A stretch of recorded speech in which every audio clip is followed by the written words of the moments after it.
Hello বন্ধুরা, good afternoon. সবাই কেমন আছো গো? ভালো আছো? আমিও আছি। আজকে শরীরটা ঠিক ভালো নেই গো, মনে হচ্ছে যেন ঘুম ঘুম পাচ্ছে, এরকম ক্লান্ত লাগছে ভীষণ। সকাল থেকে অনেক কাজ হয়েছে, এত কাপড় চোপড় ধোয়া হয়েছে, এখনও সব কাপড় চোপড় ছাদে আনতে হবে। চলো রোজই শেয়ার করি কি রান্না করেছি, দেখাই তোমাদের।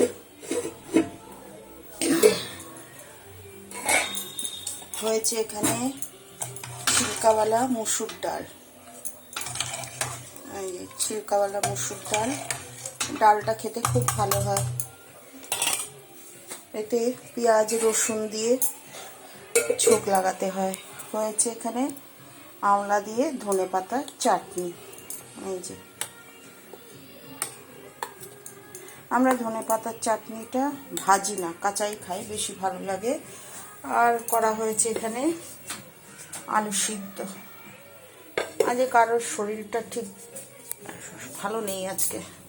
আর এখানে বসিয়েছি ভাত। এই যে এখনো ভাত হয়নি, সবে চাল দেওয়া হয়েছে। হয়েছে ভাত, এই যে সবে চাল দেওয়া হয়েছে। ভোরবেলা ওঠা হয়েছে, অনেক ভোরবেলা, কাপড় চোপড় ধোয়া। আর এখানে একটু আলু পোস্ত আছে, বিনস, ফুলকপি, আলু, সিম দিয়ে পোস্ত করেছিলাম, ওই অল্প একটু আছে। আর এখানে কালকে পনির করেছিলাম, ফুলকপি আলু দিয়ে পনিরের তরকারি, এতটাই আছে। ছেলেরা খেয়ে নিয়েছে এই আর কি। আর কালকের মুগের ডালও আছে, এই যে কালকের অল্প মুগের ডালও আছে, সব গরম করা হয়ে গেছে। আজ শুধু ছিলকাওয়ালা মসুর ডাল হয়েছে, আর ধনেপাতার চাটনি, আর আলু সিদ্ধ, আর একটু আগের মসুর ডালও আছে। ডালই ডাল চারিধারে। আর বেশি কিছু রান্না করতে ভালো লাগছিল না, তো শরীরটা ঠিক জুতের নেই, ওই জন্য ডাল, আলু সিদ্ধ আর ধনেপাতার চাটনি হয়েছে। আর হয়েছে এখানে আলু সিদ্ধ দেখালাম। আর একবার দেখি কি ছিলকাওয়ালা মসুর ডাল হয়ে যাচ্ছে সব। ছিলকাওয়ালা মসুর ডাল দারুণ খেতে হয় এটা, কোনো সবজি লাগে না, শুধু ডাল দিয়ে ভাত খাওয়া হয়ে যায়।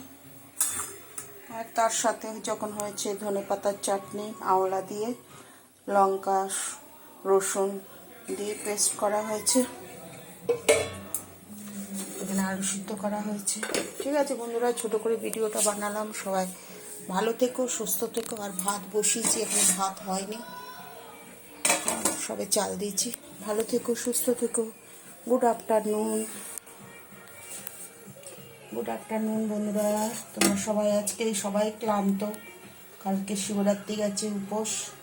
শিবরাত্রি 2 দিন পড়েছে বলে সবাই বলছিল, আমরা তো কালকেই সেরে নিয়েছি, ওই জন্য হয়তো শরীরটা ক্লান্ত। ঠিক আছে বন্ধুরা, টাটা, গুড আফটারনুন।